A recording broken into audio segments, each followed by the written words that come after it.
ಈಗ ಇದುವರೆಗಿನ ಪ್ರಮುಖ ಸುದ್ದಿಗಳ ಕ್ವಿಕ್ ರೌಂಡ್ ಅಪ್ 30 ನ್ಯೂಸ್.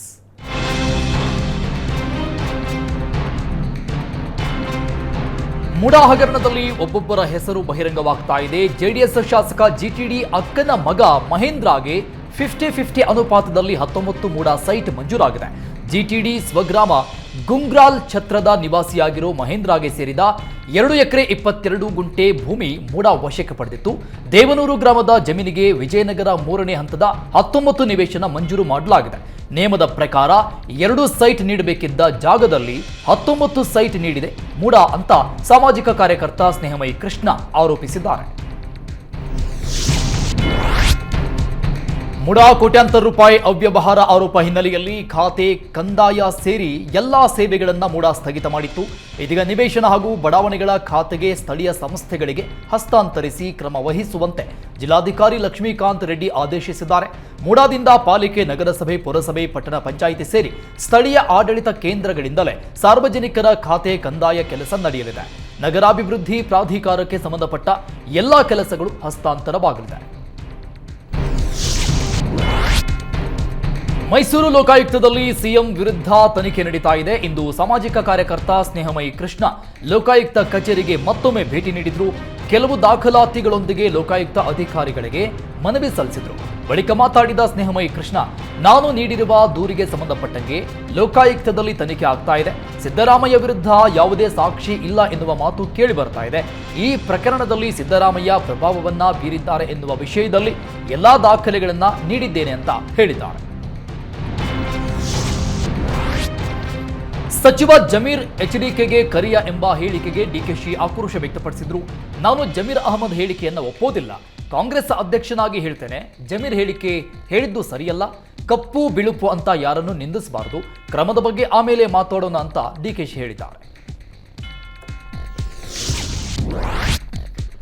ಕೇಂದ್ರ ಸಚಿವ ಎಚ್ಡಿಕೆಗೆ ಕರಿಯ ಎಂದಿದ್ದ ಜಮೀರ್ ವಿರುದ್ಧ ಮಾಜಿ ಡಿಸಿಎಂ ಅಶ್ವಥ್ ನಾರಾಯಣ್ ಕಿಡಿಕಾರಿದ್ರು. ಜಮೀರ್ ಹೇಳಿಕೆ, ಅವರ ಬಾಯಿ, ಶೈಲಿ, ನಡವಳಿಕೆ ಏನು ಹೊಸದಲ್ಲ. ಯಾವಾಗಲೂ ವಿವಾದಾತ್ಮಕ ಹೇಳಿಕೆಗಳನ್ನು ನೀಡ್ತಾ ಇರ್ತಾರೆ. ಜಮೀರ್ ಅಹಮದ್ ಹೇಳಿಕೆ ಯೋಗೇಶ್ವರ್ಗೆ ಮಾರಕವಾಗುತ್ತೆ.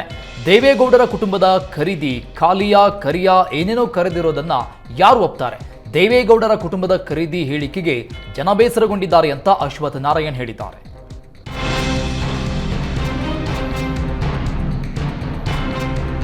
ಮಾಜಿ ಸಂಸದ ಪ್ರತಾಪ್ ಸಿಂಹ ವಿರುದ್ಧ ಅಪಪ್ರಚಾರ ಆರೋಪದಲ್ಲಿ ಕೊಡಗು ಕಾಂಗ್ರೆಸ್ ಮುಖಂಡ ಕಾನೂರಿನ ಸಿದ್ದು ನಾಚಪ್ಪ ವಿರುದ್ಧ ಪ್ರಕರಣ ದಾಖಲಾಗಿದೆ. ಪ್ರತಾಪ್ ಸಿಂಹ ಕೊಡವರನ್ನ ನಿಂದಿಸಿದ್ದಾರೆಂದು ಸಾಮಾಜಿಕ ಜಾಲತಾಣದಲ್ಲಿ ಪೋಸ್ಟ್ ಮಾಡಿದ್ರು.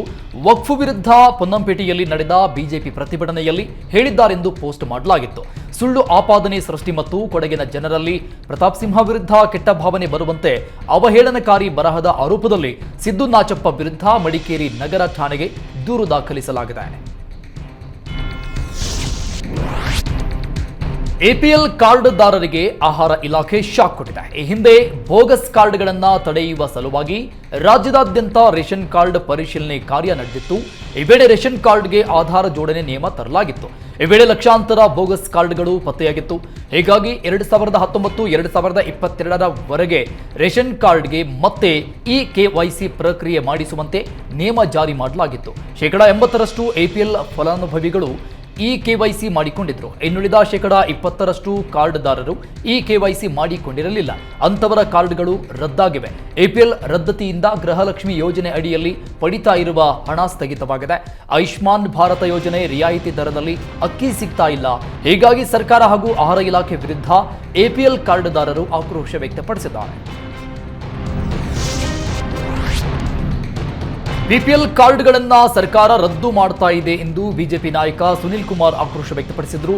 ಬೆಳಗಾವಿಯಲ್ಲಿ ನಡೆಯಲಿರುವ ವಿಧಾನಸಭೆ ಚಳಿಗಾಲದ ಅಧಿವೇಶನದಲ್ಲಿ ಎಲ್ಲ ರೀತಿಯ ಹೋರಾಟಕ್ಕೆ ತಯಾರಿ ಮಾಡಿಕೊಂಡಿದ್ದೇವೆ.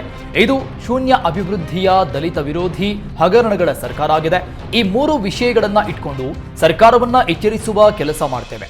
ಗ್ಯಾರಂಟಿಗಳಿಗೆ ಹಣವನ್ನ ಹೊಂದಿಸಲಾಗದೆ ರೇಷನ್ ಕಾರ್ಡ್ಗಳನ್ನು ರದ್ದು ಮಾಡಿದೆ. 11 ಲಕ್ಷ ರೇಷನ್ ಕಾರ್ಡ್ಗಳನ್ನು ಇದುವರೆಗೂ ರದ್ದು ಮಾಡಿಸಿದ್ದಾರೆ. ಇದರಿಂದಾಗಿ ಬಡವರು ಕೇಂದ್ರ ಹಾಗೂ ರಾಜ್ಯ ಸರ್ಕಾರದ ಅನೇಕ ಸೌಲಭ್ಯಗಳಿಂದ ವಂಚಿತರಾಗ್ತಾ ಇದ್ದಾರೆ. ಬಡವರ ಪರ ಎಂದು ಭಾಷಣ ಮಾಡಿ ರೇಷನ್ ಕಾರ್ಡ್ ರದ್ದು ಮಾಡಿದ ಸರ್ಕಾರ ಬಂದಿರುವುದು ಕರ್ನಾಟಕದ ಇತಿಹಾಸದಲ್ಲೇ ಇದೇ ಮೊದಲು ಅಂತ ವಾಗ್ದಾಳಿ ನಡೆಸಿದ್ದಾರೆ. ಬೆಂಗಳೂರಿನ ಬಾಗಲೂರು ಪೊಲೀಸ್ ಠಾಣಾ ವ್ಯಾಪ್ತಿಯಲ್ಲಿ ನಡೆದಿದ್ದ ಡಬಲ್ ಮರ್ಡರ್ ಕೇಸ್ಗೆ ಟ್ವಿಸ್ಟ್ ಸಿಕ್ಕಿದೆ. ಈ ಕೇಸ್ನ ಆರೋಪಿ ಶ್ಯೂರಿಟಿ ಕೊಟ್ಟು ಬಿಡಿಸಿದ್ದ ನಟನ ಬಗ್ಗೆ ಗೊತ್ತೇ ಇಲ್ಲ ಎಂದಿದ್ದಾನೆ. ಮಾನವೀಯತೆ ಮೇಲೆ ನಟ ದುನಿಯಾ ವಿಜಯ್ ಆರೋಪಿ ಸುರೇಶ್ನನ್ನ ಜನವರಿಯಲ್ಲಿ 3 ಲಕ್ಷ ಶ್ಯೂರಿಟಿ ಕೊಟ್ಟು ಬಿಡಿಸಿದ್ರು.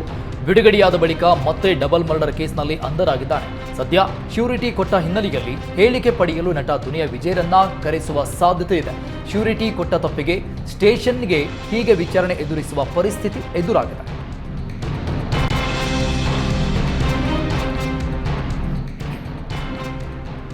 ಹದಿನಾರು ದಿನಗಳಿಂದ ಬಿಜಿಎಸ್ ಆಸ್ಪತ್ರೆಯಲ್ಲಿರುವ ಆರೋಪಿ ದರ್ಶನ್ಗೆ ಮತ್ತೆ ಟೆನ್ಷನ್ ಎದುರಾಗಿದೆ. ಆಪರೇಷನ್ ಮಾಡಿಸಿಕೊಳ್ಳಲು ಹಿಂದೇಟು ಹಾಕ್ತಾ ಇರುವ ದರ್ಶನ್ ಮಧ್ಯಂತರ ಜಾಮೀನು ಆದೇಶ ರದ್ದತಿಗೆ ಸೋಮವಾರ ಸುಪ್ರೀಂ ಕೋರ್ಟ್ಗೆ ಅರ್ಜಿ ಸಲ್ಲಿಸುವ ಸಾಧ್ಯತೆ ಇದೆ. ಅಗತ್ಯ ದಾಖಲಾತಿಗಳ ಭಾಷಾಂತರ ಕಾರ್ಯ ಮುಕ್ತಾಯವಾಗಿದ್ದು ಎಸ್ಪಿಪಿ ಪ್ರಸನ್ನಕುಮಾರ್ ಇದ್ದಲೇ ಮೇಲ್ಮನವಿ ಅರ್ಜಿ ಸಲ್ಲಿಕೆಯಾಗಲಿದೆ. ಮೇಲ್ಮನವಿ ವಿಚಾರ ತಿಳಿದು ದರ್ಶನ್ ಆಸ್ಪತ್ರೆಯಿಂದಲೇ ವಕೀಲರ ಮೊರೆ ಹೋಗಿದ್ದಾನೆ. ಸರ್ಜರಿ ಆದ್ರೆ ಮೊದಲಿನಂತೆ ಲೈಫ್ ಸ್ಟೈಲ್ ಕಷ್ಟವಾಗಲಿದೆ. ಸಿನಿಮಾಗಳಲ್ಲಿ ಆಕ್ಷನ್ ಸೀನ್ ಡ್ಯಾನ್ಸ್ ಮಾಡಲು ಆಗುವುದಿಲ್ಲ. ಫಿಸಿಯೋಥೆರಪಿ ಮುಂದುವರೆದ್ರೆ ಬೇಲ್ ಕ್ಯಾನ್ಸಲ್ ಆಗುವ ಭೀತಿ. ಹೀಗಾಗಿ ಆಸ್ಪತ್ರೆಯಲ್ಲಿ ಫುಲ್ ಟೆನ್ಷನ್ ಇದ್ದಾನೆ ಕಿಲ್ಲಿಂಗ್ ಸ್ಟಾರ್. ನಟ ದರ್ಶನ್ ಅಭಿಮಾನಿಗಳ ಅತಿರೇಕದ ವರ್ತನೆ ಮುಂದುವರೆದಿದೆ. ಹೋಟೆಲ್ನಲ್ಲಿ ನಟ ಪ್ರಥಮ್ ಜೊತೆಗೆ ದರ್ಶನ್ ಫ್ಯಾನ್ಸ್ ಕಿರಿಕ್ ಮಾಡಿದ್ದಾರೆ ಅಂತ ಎಕ್ಸ್ನಲ್ಲಿ ಪೋಸ್ಟ್ ಮೂಲಕ ಆಕ್ರೋಶ ವ್ಯಕ್ತಪಡಿಸಿದ್ದಾರೆ. ನಿನ್ನೆ ರಾತ್ರಿ ಹೋಟೆಲ್ ಒಂದರಲ್ಲಿ ಪ್ರಥಮ್ ಜೊತೆ ಕಿರಿಕ್ ಮಾಡಿ ಜೈ ಡಿ ಬಾಸ್ ಅಂತ ಕೂಗಲು ಹೇಳಿದ್ದಾರೆ. ಅಲ್ಲದೆ ಅಶ್ಲೀಲ ಪದ ಬಳಸಿ ಕೈ ಮಿಲಾಯಿಸಲು ಬಂದಿದ್ದರೆಂದು ಆರೋಪಿಸಿದ್ದಾರೆ. ಈ ಹಿಂದೆಯೂ ದರ್ಶನ್ ಅಭಿಮಾನಿಗಳ ಮೇಲೆ ನಟ ಪ್ರಥಮ್ ದೂರು ಕೊಟ್ಟಿದ್ದರು.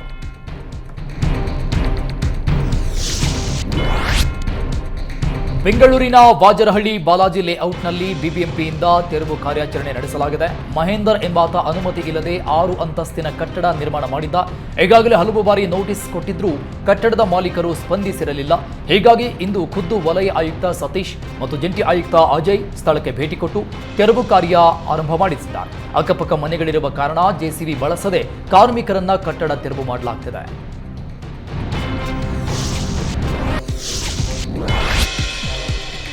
ಕನ್ನಡ ನುಡಿ ಜಾತ್ರೆಗೂ ಮುನ್ನವೇ ಟಿಪ್ಪು ಗದ್ದಲ ಸೃಷ್ಟಿಯಾಗಿದೆ.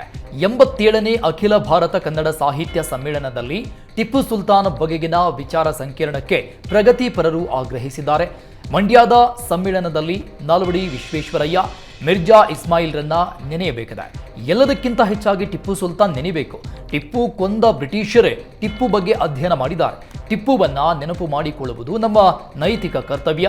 ಹೀಗಾಗಿ ಟಿಪ್ಪು ಬಗ್ಗೆ ವಿಚಾರಗೋಷ್ಠಿ ನಡೆಸುವಂತೆ ಪ್ರಗತಿಪರ ಚಿಂತಕ ಜಗದೀಶ್ ಕೊಪ್ಪ ಆಗ್ರಹಿಸಿದ್ದಾರೆ. ಇದಕ್ಕೆ ಹಿಂದೂ ಸಂಘಟನೆಗಳ ವಿರೋಧ ವ್ಯಕ್ತಪಡಿಸಿದ್ದು, ಟಿಪ್ಪು ಬಗ್ಗೆ ಯಾವುದೇ ಕಾರಣಕ್ಕೂ ವಿಚಾರಗೋಷ್ಠಿ ನಡೆಸಬಾರದು ಅಂತ. ಟಿಪ್ಪು ತನ್ನ ಆಡಳಿತ ಅವಧಿಯಲ್ಲಿ ಕನ್ನಡ ವಿರೋಧಿಯಾಗಿದ್ದ. ಆತನ ಬಗ್ಗೆ ಕನ್ನಡ ಸಾಹಿತ್ಯ ಸಮ್ಮೇಳನದಲ್ಲಿ ವಿಚಾರಗೋಷ್ಠಿ ಏರ್ಪಾಡು ಮಾಡಬಾರದು ಅಂತ ಆಗ್ರಹಿಸಿದ್ದಾರೆ.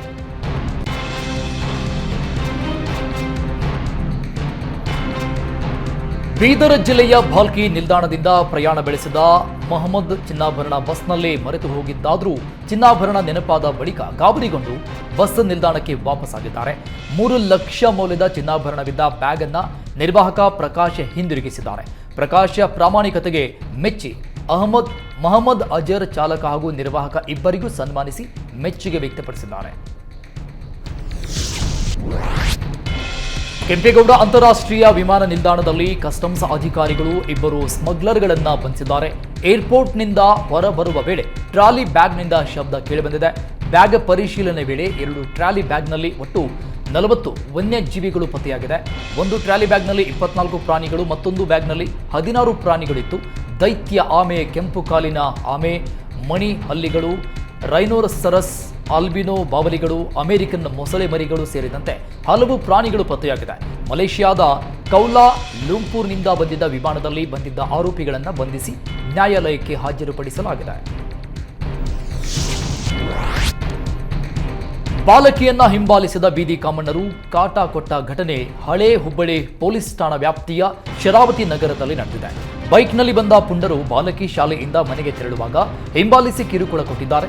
ಸ್ಥಳೀಯರು ಪ್ರಶ್ನೆ ಮಾಡ್ತಾ ಇದ್ದಂತೆ ಪುಂಡರು ಪರಾರಿಯಾಗಿದ್ದಾರೆ. ಸಿಸಿಟಿವಿ ದೃಶ್ಯ ಆಧರಿಸಿ ಬಾಲಕಿಯನ್ನ ಚುಡಾಯಿಸಿದ 5 ಪುಂಡರನ್ನ ಪೊಲೀಸರು ಅರೆಸ್ಟ್ ಮಾಡಿದ್ದಾರೆ. ಮೆಹಬೂಬ್ ಹಿತಲಮನಿ, ಶಂಭು ತಡಸ ಪ್ರಮುಖ ಆರೋಪಿಗಳಾಗಿದ್ದು, ಸಾಥ್ ನೀಡಿದ್ದ ಸಾಗರ ಸಾತಪುತೆ, ಶ್ರೀವತ್ಸವ ಬೆಂಡಿಗೆರೆ ಹಾಗೂ ಸಚಿನ್ ನರೇಂದ್ರನನ್ನ ಪೊಲೀಸರು ಬಂಧಿಸಿದ್ದಾರೆ. ಬಂಧಿತರಿಂದ 5 ಮೊಬೈಲ್ ಫೋನ್ ಹಾಗೂ 1 ದ್ವಿಚಕ್ರ ವಾಹನ ವಶಕ್ಕೆ ಪಡೆದಿದ್ದಾರೆ. ಚಲಿಸುತ್ತಿದ್ದ ಲಾರಿಗೆ ಹಿಂಬದಿಯಿಂದ ಮತ್ತೊಂದು ಲಾರಿ ಡಿಕ್ಕಿ ಹೊಡೆದ ಪರಿಣಾಮ ಡ್ರೈವರ್ ಹಾಗೂ ಕ್ಲೀನರ್ ಮೃತಪಟ್ಟ ಘಟನೆ ಮಂಡ್ಯ ಹೊರವಲಯದ ಬೆಂಗಳೂರು ಮೈಸೂರು ಎಕ್ಸ್‌ಪ್ರೆಸ್ ವೇನಲ್ಲಿ ನಡೆದಿದೆ. ಚಾಲಕ ಸೈಯದ್ ಮಂಡಲ್, ಕ್ಲೀನರ್ ಸಿರಾಜುದ್ದೀನ್ ಮೃತ ದುರ್ದೈವಿಯಾಗಿದ್ದಾರೆ. ಡಿಕ್ಕಿ ರಭಸಕ್ಕೆ ಲಾರಿ ಮುಂಭಾಗ ಸಂಪೂರ್ಣ ಜಖಮಾಗಿದೆ. ಮಂಡ್ಯ ಸೆಂಟ್ರಲ್ ಪೊಲೀಸ್ ಠಾಣೆಯಲ್ಲಿ ಪ್ರಕರಣ ದಾಖಲಾಗಿದೆ.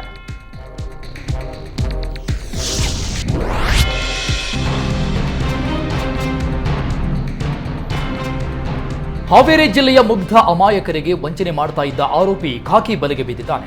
ರೈತರನ್ನ ಟಾರ್ಗೆಟ್ ಮಾಡಿ ಟ್ರ್ಯಾಕ್ಟರ್, ಕೃಷಿ ಉಪಕರಣ ಕೊಡಿಸ್ತೀನಿ, ಸಬ್ಸಿಡಿ ಕೊಡಿಸ್ತೀನಿ ಅಂತ ಹೇಳಿ ವಂಚನೆ ಮಾಡ್ತಾ ಇದ್ದ ಆರೋಪಿಯನ್ನ ರೈತರೇ ಪೊಲೀಸರಿಗೆ ಹಿಡಿದುಕೊಟ್ಟಿದ್ದಾರೆ. ಹಾವೇರಿ ಜಿಲ್ಲೆಯ ಹಲವು ರೈತರ ಆಧಾರ್ ಕಾರ್ಡ್, ಪಹಣಿ, ಫೋಟೋ, ಬ್ಯಾಂಕ್ ಪಾಸ್ಬುಕ್ ಜೊತೆ ಲಕ್ಷಾಂತರ ರೂಪಾಯಿ ದುಡ್ಡು ಅಡ್ವಾನ್ಸ್ ಪಡಿತಾ ಇದ್ದ. ಹೊಸ ಟ್ರ್ಯಾಕ್ಟರ್ಗಳು ಈಗಾಗಲೇ ರೆಡಿ ಇವೆ, ಹಾವೇರಿಗೆ ತಲುಪಲಿವೆ ಅಂತ ಫೋಟೋ ಹಾಕ್ತಿದ್ದ. ಕೃಷಿ ಇಲಾಖೆ ವ್ಯವಸ್ಥಾಪಕ ನಿರ್ದೇಶಕ ಅಂತ ಫೇಕ್ ಐಡಿ ಕೂಡ ಕ್ರಿಯೇಟ್ ಮಾಡಿಕೊಂಡಿದ್ದ. ಮೋಸ ಹೋದ ಬಗ್ಗೆ ತಿಳಿದ ರೈತರು ಹಾವೇರಿ ದಾನೇಶ್ವರಿ ನಗರದ ಬಳಿ ವಾಸವಿದ್ದ ಆರೋಪಿ ಕಿರಣ್ ರಮೇಶ್ ಐಹೊಳೆಯನ್ನ ಪತ್ತೆ ಹಚ್ಚಿ ಪೊಲೀಸರಿಗೆ ಒಪ್ಪಿಸಿದ್ದಾರೆ.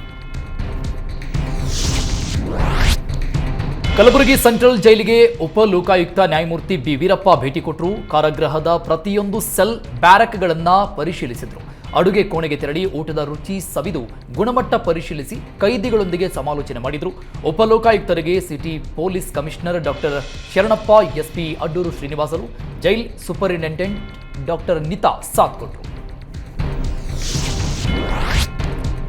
ಸಿಬಿಐ ಅಧಿಕಾರಿ ಹೆಸರಲ್ಲಿ ವಿಡಿಯೋ ಕಾಲ್ ಮಾಡಿ ಬಂಧನದ ವಾರೆಂಟ್ ಜಾರಿ ಮಾಡುವುದಾಗಿ ಹೆದರಿಸಿ 41 ಲಕ್ಷ ರೂಪಾಯಿ ವರ್ಗಾವಣೆ ಮಾಡಿಸಿಕೊಂಡಿದ್ದ ಇಬ್ಬರು ವಂಚಕರನ್ನ ಶಿವಮೊಗ್ಗ ಸಿಇಎನ್ ಪೊಲೀಸರು ಬಂಧಿಸಿದ್ದಾರೆ. ಗೋಪಾಳದ ಆನಂದ್ ಎಂಬುವರಿಗೆ ಕರೆ ಮಾಡಿ ನಿಮ್ಮ ಆಧಾರ್ ಕಾರ್ಡ್ ನಂಬರ್ನಲ್ಲಿ ದೊಡ್ಡ ಮಟ್ಟದ ಹಣ ಅಕ್ರಮವಾಗಿ ವರ್ಗಾವಣೆ ಆಗಿದೆ, ಹಾಗಾಗಿ ತಮ್ಮ ವಿರುದ್ಧ ದೂರು ದಾಖಲಾಗಿದೆ. ಬಂಧಿಸಲು ವಾರೆಂಟ್ ಜಾರಿಯಾಗಿ ನಿಮ್ಮೆಲ್ಲ ಬ್ಯಾಂಕ್ ಖಾತೆಗಳನ್ನು ಫ್ರೀಸ್ ಮಾಡಲಾಗಿದೆ. ಇದರಿಂದ ಹೊರಬರಬೇಕಾದ್ರೆ ನಾವು ಹೇಳಿದ ಖಾತೆಗೆ ಹಣ ವರ್ಗಾವಣೆ ಮಾಡಬೇಕು ಅಂತ ಆರೋಪಿಗಳು ತಿಳಿಸಿದರು. 41 ಲಕ್ಷ ರೂಪಾಯಿಗಳನ್ನು ವಿವಿಧ ಬ್ಯಾಂಕ್ ಖಾತೆಗೆ ವರ್ಗಾವಣೆ ಮಾಡಿಕೊಂಡು ವಂಚನೆ ಮಾಡಿದ್ರು. ಆನಂದ್ ದೂರಿನ ಮೇಲೆ ಉತ್ತರ ಪ್ರದೇಶದಲ್ಲಿ ಆರೋಪಿಗಳಾದ ಮೊಹಮ್ಮದ್ ಅಹಮದ್ ಹಾಗೂ ಅಭಿಷೇಕ್ ಕುಮಾರ್ನನ್ನ ಬಂಧಿಸಲಾಗಿದೆ. ಹಾಸನ ಜಿಲ್ಲೆಯ ಕೋಣನೂರು ಗ್ರಾಮ ಪಂಚಾಯಿತಿಯಲ್ಲಿ 1,49 ಲಕ್ಷ ರೂಪಾಯಿ ಹಣ ದುರುಪಯೋಗ ಆರೋಪದಲ್ಲಿ ಗ್ರಾಮ ಪಂಚಾಯಿತಿ ಕಾರ್ಯದರ್ಶಿಯನ್ನ ಅಮಾನತು ಮಾಡಲಾಗಿದೆ. ಕೋಣನೂರು ಗ್ರಾಮ ಪಂಚಾಯಿತಿ ಜೊತೆಗೆ ಗಂಗೂರು ಗ್ರಾಮ ಪಂಚಾಯಿತಿ ಪ್ರಭಾರ ಕಾರ್ಯದರ್ಶಿಯಾಗಿದ್ದ ಬಿಎನ್ ಭುವನ್ 15ನೇ ಹಣಕಾಸು, ಗ್ರಾಮ ಪಂಚಾಯಿತಿ ಸ್ವಂತ ಸಂಪನ್ಮೂಲ, ಸಿಬ್ಬಂದಿ ವೇತನ ಖಾತೆ, ಗ್ರಾಮ ವಿಕಾಸ ಯೋಜನೆಯಲ್ಲಿ ಹಣ ದುರುಪಯೋಗ ಆರೋಪ ಕೇಳಿಬಂದಿತ್ತು. ಮೇಲ್ನೋಟಕ್ಕೆ 1,49 ಲಕ್ಷ ರೂಪಾಯಿ ಹಣ ದುರುಪಯೋಗ ಸಾಬೀತಾಗಿದ್ದರಿಂದ ಇಲಾಖಾ ವಿಚಾರಣೆ ಕಾಯ್ದಿರಿಸಿ ಅಮಾನತು ಮಾಡಲಾಗಿದೆ. ಬೆಂಗಳೂರಲ್ಲಿ ಶೂ ಕಳ್ಳರ ಹಾವಳಿ ದಿನದಿಂದ ದಿನಕ್ಕೆ ಹೆಚ್ಚಾಗ್ತಾನೆ ಇದೆ. ಬೆಳಗ್ಗಿನ ಜಾವ ಮನೆಗೆ ಎಂಟ್ರಿ ಕೊಡೋ ಖದೀಮ ಗೋಣಿ ಚೀಲದಲ್ಲಿ ಶೂಗಳನ್ನು ತುಂಬಿಸಿ ಎಸ್ಕೇಪ್ ಆಗ್ತಾನೆ. ಲಗ್ಗೆರೆಯ ಮುನೇಶ್ವರ ಲೇಔಟ್ನಲ್ಲಿ ದೀಪಕ್ ಎಂಬುವರ ಮನೆಗೆ ಎಂಟ್ರಿ ಕೊಟ್ಟು ಬರೋಬ್ಬರಿ 10 ಜೊತೆ ಶೂ ಹಾಗೂ 10 ಜೊತೆ ಸ್ಲಿಪ್ಪರ್ ಕದ್ದು ಎಸ್ಕೇಪ್ ಆಗಿದ್ದಾನೆ. ಬೆಲೆ ಬಾಳುವ ಶೂ ಹಾಗೂ ಚಪ್ಪಲಿಗೆ ಕನ್ನ ಹಾಕ್ತಾನೆ. ಆರೋಪಿ ಶೂ ಕದ್ದೊಯ್ಯುವ ದೃಶ್ಯ ಸಿಸಿಟಿವಿಯಲ್ಲಿ ಸೆರೆಯಾಗಿದೆ.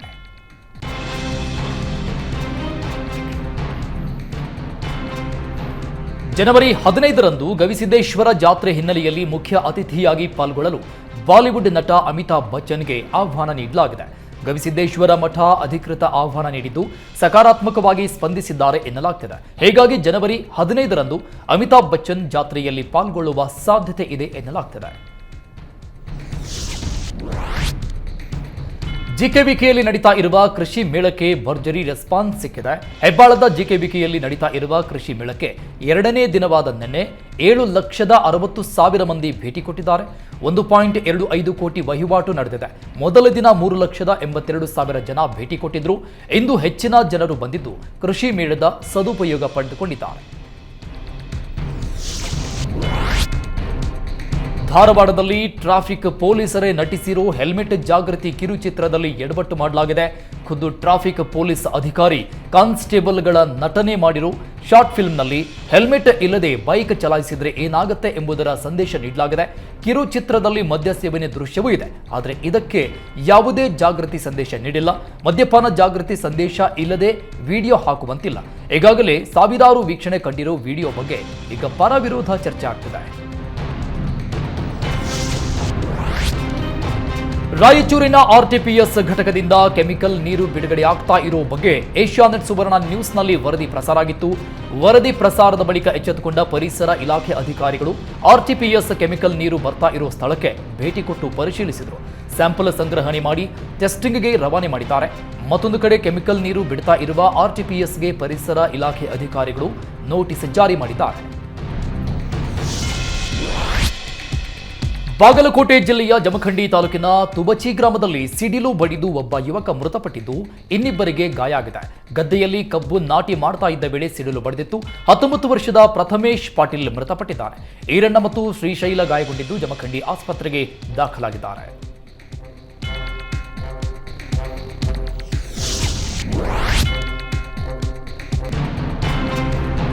ಕಾಫಿ ತೋಟಕ್ಕೆ ತೆರಳುತ್ತಾ ಇದ್ದ ರೈತನ ಮೇಲೆ ಕಾಡಾನೆಗಳು ದಾಳಿ ನಡೆಸಿದ ಘಟನೆ ಹಾಸನ ಜಿಲ್ಲೆ ಬೇಲೂರು ತಾಲೂಕಿನ ಬಿಕ್ಕೋಡು ಗ್ರಾಮದಲ್ಲಿ ನಡೆದಿದೆ.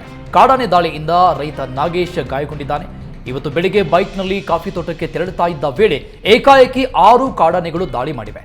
ಬೈಕ್ ಬೀಳಿಸಿ ನಾಗೇಶ್ ಮೇಲೆ ದಾಳಿ ಮಾಡಿದ್ದು ಕೂದಲೆಳೆ ಅಂತರದಲ್ಲಿ ಪ್ರಾಣಾಪಾಯದಿಂದ ಪಾರಾಗಿದ್ದಾರೆ. 30ಕ್ಕೂ ಹೆಚ್ಚು ಕಾಡಾನೆಗಳು ಕಾಫಿ ತೋಟದಲ್ಲಿ ಬೀಡು ಬಿಟ್ಟಿದ್ದು, ಸ್ಥಳಕ್ಕೆ ಅರಣ್ಯ ಅಧಿಕಾರಿಗಳು ಹಾಗೂ ಸಿಬ್ಬಂದಿ ಭೇಟಿ ಕೊಟ್ಟಿದ್ದಾರೆ. ಬಾಗಲಕೋಟೆ ಮಾವಿನ ತೋಟದಲ್ಲಿ ದಿಢೀರ್ ಮೊಸಳೆ ಪ್ರತ್ಯಕ್ಷವಾಗಿದ್ದು, ಇದರಿಂದ ಕೆಲಕಾಲ ಸಾರ್ವಜನಿಕರಲ್ಲಿ ಆತಂಕ ಸೃಷ್ಟಿಯಾಗಿತ್ತು. ಸುದ್ದಿ ತಿಳಿದ ತಕ್ಷಣ ಸ್ಥಳಕ್ಕೆ ದೌಡಾಯಿಸಿದ ಅರಣ್ಯ ಇಲಾಖೆ ಹಾಗೂ ಕಂದಾಯ ಇಲಾಖೆ ಅಧಿಕಾರಿಗಳು ಸ್ಥಳೀಯರ ಸಹಕಾರದಿಂದ ಮೊಸಳೆ ಹಿಡಿಯುವಲ್ಲಿ ಯಶಸ್ವಿಯಾದರು. ಮೊಸಳೆ ಸೆರೆ ಹಿಡಿತಾ ಇದ್ದಂತೆ ಸ್ಥಳೀಯರು ನಿಟ್ಟುಸಿರು ಬಿಟ್ಟಿದ್ದಾರೆ. ಕೃಷ್ಣಾ ನದಿಯ ಹಿನ್ನೀರು ಮೂಲಕ ಮೊಸಳೆ ಬಂದಿರಬಹುದು ಎಂಬ ಶಂಕೆ ವ್ಯಕ್ತವಾಗಿದೆ. ಕಾರ್ತಿಕ ಶುದ್ಧ ಪೂರ್ಣಿಮಾ ಹಿನ್ನೆಲೆಯಲ್ಲಿ ಮಂತ್ರಾಲಯದಲ್ಲಿ ಶ್ರೀ ಸುಬುಧೇಂದ್ರ ತೀರ್ಥರ ನೇತೃತ್ವದಲ್ಲಿ ತುಂಗ ಆರತಿ ಸಂಭ್ರಮದಿಂದ ನಡೆಯಿತು. ರಾಯರ ಮಠದಿಂದ ತುಂಗಭದ್ರಾ ನದಿಯವರೆಗೆ ಪಲ್ಲಕ್ಕಿ ಮೆರವಣಿಗೆ ನಡೆಸಿ ಬಳಿಕ ತುಂಗಭದ್ರಾ ನದಿ ತೀರದಲ್ಲಿ ವಿಶೇಷ ಪೂಜೆ ಮಾಡಿ ತೆಪ್ಪೋತ್ಸವ ನಡೆಸಲಾಯಿತು. ಸಾವಿರಾರು ಭಕ್ತರನ್ನ ಉದ್ದೇಶಿಸಿ ಮಾತನಾಡಿದ ಸುಬುಧೇಂದ್ರ ತೀರ್ಥರು, ಹಿಂದೂ ಸಂಸ್ಕೃತಿಯಂತೆ ತುಂಗ ಆರತಿ ನಡೀತಾ ಇದೆ. ಮುಂದಿನ ತಲೆಮಾರುಗಳಿಗೆ ಈ ಹಬ್ಬ ಹರಿದಿನಗಳ ಮಹತ್ವ ತಿಳಿಬೇಕು ಅಂತ ತಿಳಿಸಿದರು. ನೂರಾರು ಭಕ್ತರು ದೀಪವನ್ನ ನದಿಯಲ್ಲಿ ಬಿಟ್ಟು ರಾಷ್ಟ್ರ ರಾಜಧಾನಿಯಲ್ಲಿ ಸತತ 12 ದಿನವೂ ವಿಷಗಾಳಿಯ ಅಬ್ಬರ ಮುಂದುವರೆದಿದೆ. ದೆಹಲಿಯ ಇಂಡಿಯಾ ಗೇಟ್ ಸುತ್ತಮುತ್ತ ಗಾಳಿಯ ಗುಣಮಟ್ಟ ಸೂಚ್ಯಂಕವು 414 ದಾಖಲಾಗಿದೆ. ಜಗತ್ ಪ್ರಸಿದ್ಧ ತಾಜ್ ಮಹಲ್ ಮಾಲಿನ್ಯದ ಮುಸುಕಿಗೆ ಬಣ್ಣವೇ ಬದಲಾಗಿದೆ. ತಾಜ್ ಮಹಲ್ ಬಳಿ ಏರ್ ಪ್ಯೂರಿಫೈಯರ್ ವಾಹನ ನಿಯೋಜನೆ ಮಾಡಿದ್ದು ಯಂತ್ರಗಳು ಗಾಳಿಯನ್ನ ಶುದ್ಧೀಕರಿಸ್ತಾ ಇದೆ. ಭಯಂಕರ ವಿಷಗಾಳಿಗೆ ದೆಹಲಿ ಜನ ಕಂಗೆಟ್ಟು ಹೋಗಿದ್ದಾರೆ.